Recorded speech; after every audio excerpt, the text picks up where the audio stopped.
Hey y'all, welcome back. I know it's been a little minute. Um, for those of you that are following my little updates on the community tab, it has been very warm and very humid. Not the greatest environment for recording and editing. So, thank y'all for bearing with me for these sporadic uploads. I'm thinking it's probably going to be another month of just kind of, a upload here and there. We'll see. Just keeping it 100. So again, thank y'all for bearing with me. But yeah, so I have missed you guys. I have missed sharing with y'all what I am reading. So it is currently 1:01 in the morning. Okay, and I'm like, I just got to get something up for y'all. I just got to share with y'all, catch y'all up on what I have been reading. In July, I finally finished The Black Girl Survives in this one. For you all that have been following my videos, you know that The Black Girl Survives in this one is a collection of horror stories featuring a black teenager, female teenager as the lead, and it's a collection of stories, and each of them is super unique and different from the next and the one before it. Really good. It did take me a while to get through it. I feel like, I don't remember, but I feel like I started it in like May. Yeah, I would read a few stories and put it down and pick up something else and, repeat until finally finishing it last month. But overall, it was a really good collection of stories. It was like 15 of them, if I'm recalling right. I do have like a handful that I wrote down that I enjoyed, like really enjoyed, and I could definitely see them being like their own CW or Freeform series. So those were Welcome Back to the Cosmos, which was like a sci-fi one. The Brides of Devil's Bayou, which dealt with like, it was a paranormal, supernatural one where the lead, she was dealing with like a generational pact, a curse, where a woman from each generation would have to be sacrificed pretty much to satisfy a pact that was made with, the devil. Okay. What else did I like? The next one I really liked was the Black Girl Nature Group. It gave Get Out vibes. I don't know how many of you have seen Get Out, but it gave that type of vibe. The lead in that one, she convinces her parents to let her go on a camping, hiking venture in the woods. And when she shows up, it's all white people, okay? And it's odd because this is supposed to be a Black Girl Nature Group, and it's a group that she's familiar with. Turns out there is some really, shady, sacrificial events that have been taking place by these Caucasian individuals. So definitely, you know, having to survive, you know, take some actions to survive the night, okay? And then what else did I like? Oh, Black String. I definitely like this one. So the character, she is able to see, how do I describe it? She's able to see, like, I guess almost like the life force, that thread of life for someone that's about to pass away. And she attends this competition where everybody, including herself, has a black string present. So this usually means that when that string is present, it's going to eventually unravel and the person is going to die, right? So this short story is the character trying to figure out, like, what is about to happen that is gonna, you know, is indicating like a mass casualty event, and what can she do to try to prevent it. Very interesting. Definitely I can see that being like a movie or something. And then the last one from this collection is Fox Hunt. I really liked this character. And I know I keep saying this character, I forgot the names of these characters, but in Fox Hunt, the character, she suffered, they didn't explicitly say this, but I felt like the character had like an anxiety disorder, like some type of, she pretty much felt like the world was out to get her, right? In this event that takes place in the book, it turns out to be true. Okay, there are people out to get her, and she does what she has to do to make it through. Okay, but yeah, again, definitely, I enjoyed this collection. Do y'all know I kept saying that this was an anthropology, not even realizing I was using the wrong word. And I know it's like, why point it out? Because it's okay. It's what is the right word? An anthology? Anthology? Is that the right word for collection of stories? Y'all will let me know in the comments. But yeah, I kept saying anthropology. Like, what is this? Science class? Anyway. Moving on, I'm looking at my notes. The next read that I completed for the month of July was Where Sleeping Girls Lie. And this is another YA aged book.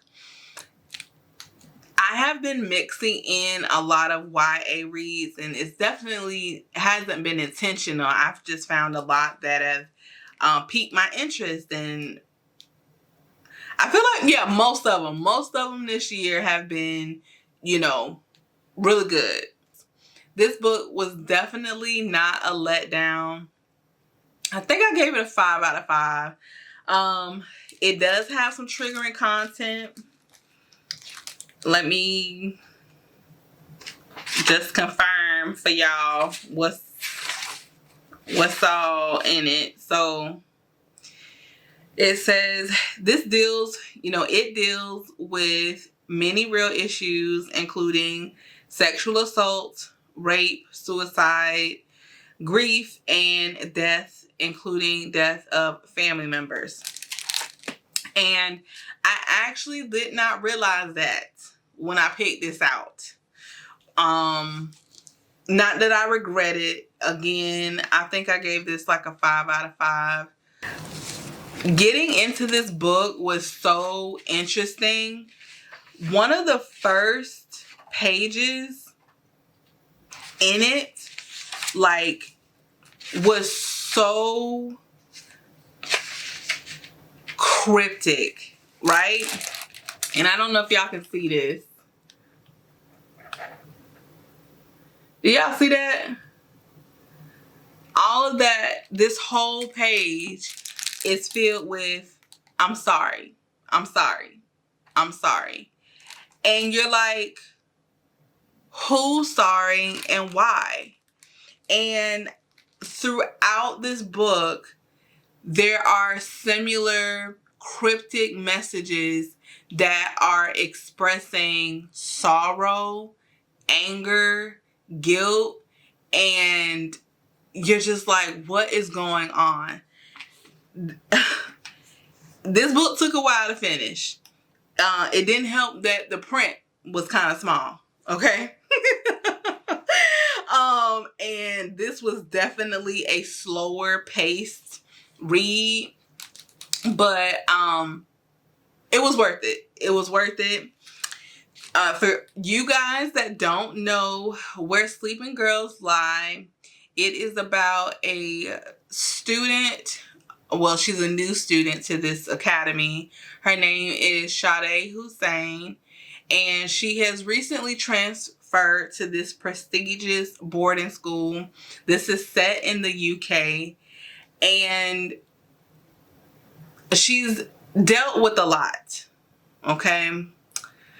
There's been a lot of grief, tragedy around her, and she's finally been able to get from under the thumb of her family and the environment that she was in and attend this boarding school.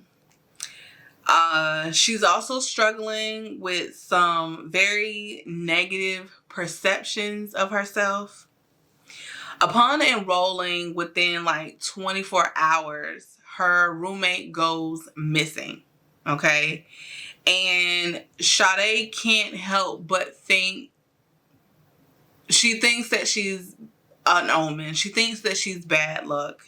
And again, if y'all read this, y'all get the full scope of why. But her roommate going missing, she decides that she cannot sit back and let someone else around her, something bad happen to them and she not, try, right? So she teams up with her roommate's best friend, Basil. They uncover the lengths that others are willing to go to keep secrets buried, okay? It was shocking, but not shocking because it happens. The amount of effort that people will go to, the money, okay? Physical harm in order to make people keep their mouth shut. Next up, I started this one. This is Something Close to Magic. Y'all see that? This is another YA magical related read. I'm like halfway through it. It's not bad. It's just, this is on the more innocent, lighthearted, wholesome. Not that there's anything wrong with those things, okay? I just realized that I have to have something I love, yeah, those words. Something intense. I want my read to have some intensity, some mystery, some grit in it. And this definitely does not. Again, nothing wrong with it. In this book, the character Arielle, I think that's how her name is pronounced. She is a underpaid, underappreciated apprentice baker. And she works really hard to support herself.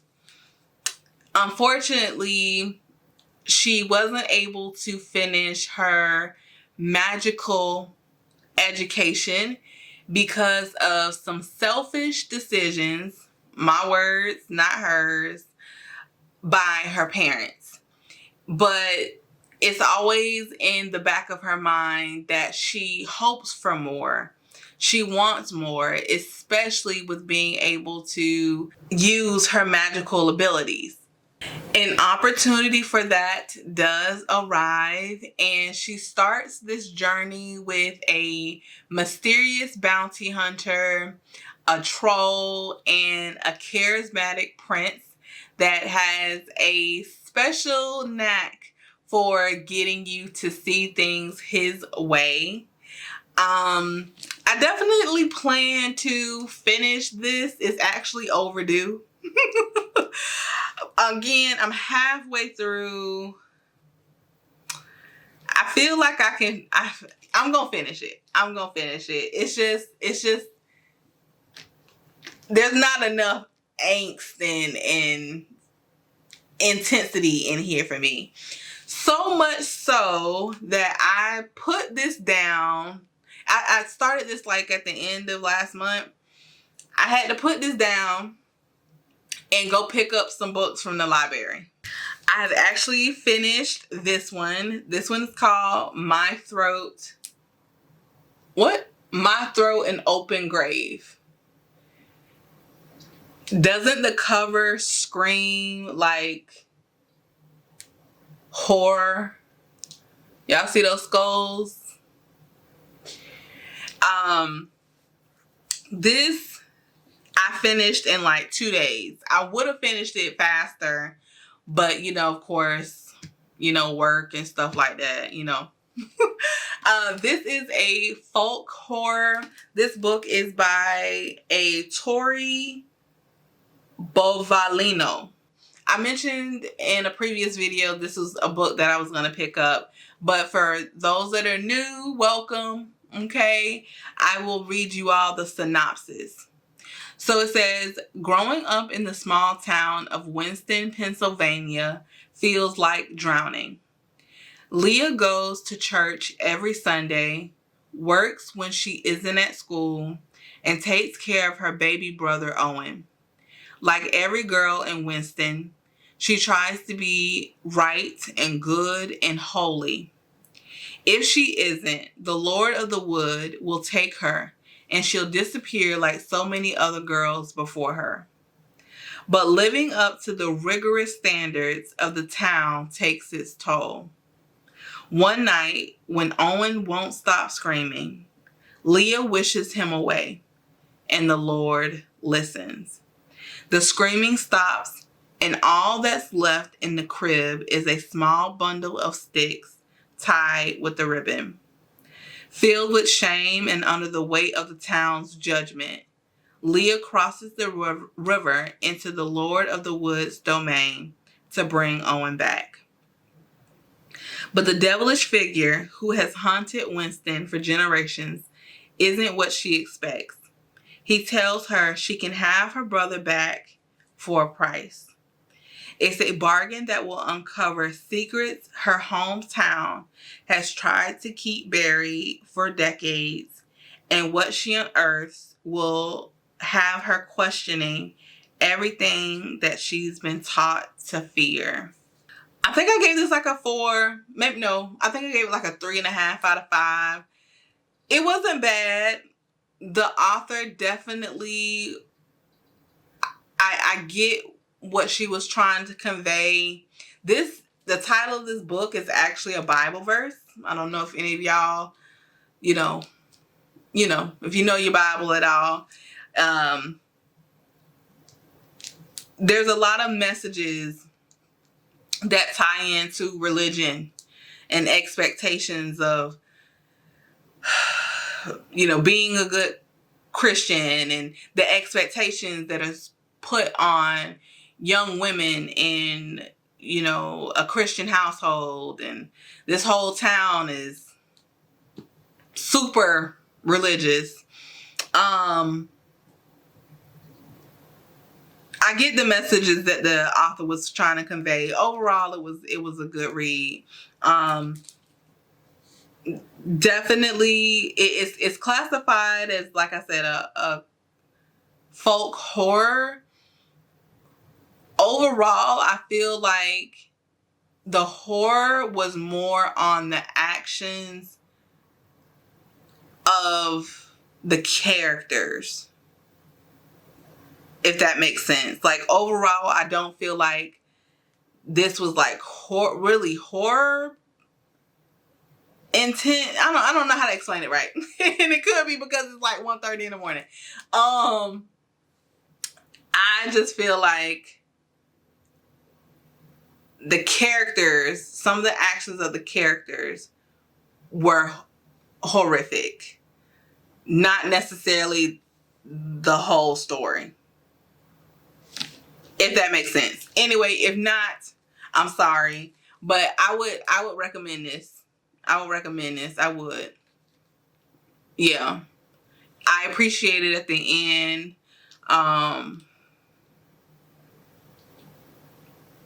She was able to find her own peace. I hope that's not too much of a spoiler. All right. Moving on. So this is what I have planned for the rest of the month, okay?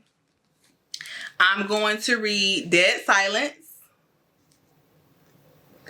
This is a sci-fi horror.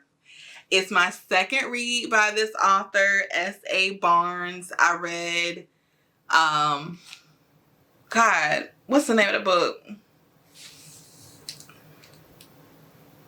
I know the name because I just finished it. It's in my last video. I have read another one of this author's sci-fi horrors, and I enjoy sci-fi horrors. So I was like, let me try this out. This one is giving like Ghost Ship. If y'all have seen that movie, okay? If you haven't, go check it out. It's like an early 2000 movie. This is giving like Ghost Ship vibes. It's a salvage crew. From my understanding, they go and they, you know, try to find things of value from ships that have been decommissioned or, you know, no longer in operation. And of course, when they show up, things are not what they seem. And they running for their life. Okay. So I'm glad this is fiction. Okay. And I enjoy it. So I definitely will be checking this out for the month of August. And the next book I have is called Evocation. Sorry about the light. So Evocation, I know y'all can't see the cover all that well, but do you see that the cover art is so cool. It's giving Hanged Man. I don't know if y'all are into tarot. I am. And the author did the cover, or, you know, commissioned, right, the cover art to be in the Hanged Man. And I just kind of glanced through the rest of the book to see if there's any more images. And there are. Each chapter has a different tarot card. If y'all can see that. Each chapter has a tarot card, which I think is really cool. And let's see. So I'll read the synopsis for you all as well.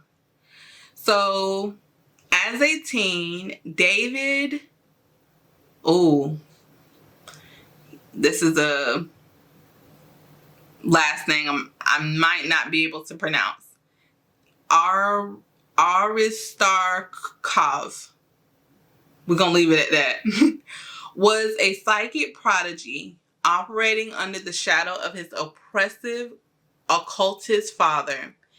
Now, years after his father's death and rapidly approaching his 30th birthday, He is content with the high-powered life he's curated as a Boston attorney, moonlighting as a powerful medium for his secret society. But with power comes a price, and the devil has come to collect on an ancestral deal. David's days are numbered, and death looms at his door. Reluctantly, I can't say that word. Reluctantly, he reaches out to the only person he's ever trusted, his ex-boyfriend and secret society rival, Reese, for help. However, the only way to get to Reese is through his wife, Moira. Thrust into each other's care, emotions once buried deep resurface, and the trio race to figure out their feelings for one another before the devil steals David away for good.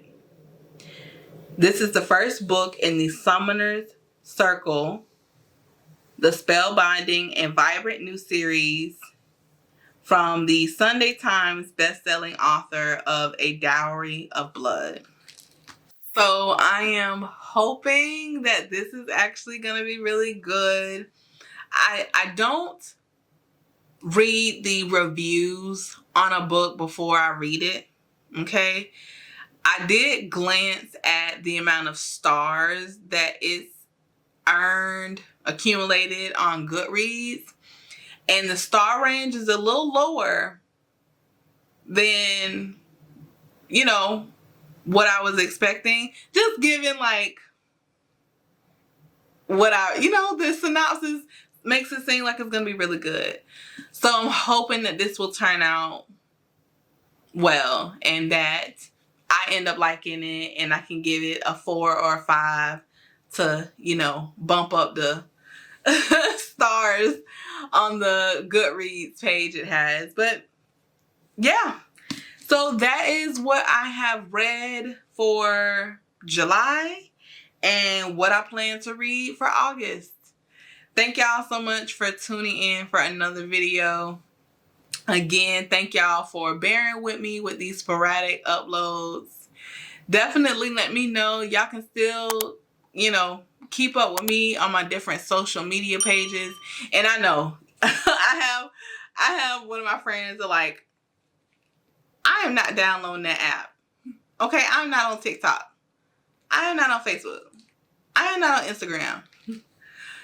I'm just letting y'all know. If y'all want to keep up with me, check in with me, share some book recommendations.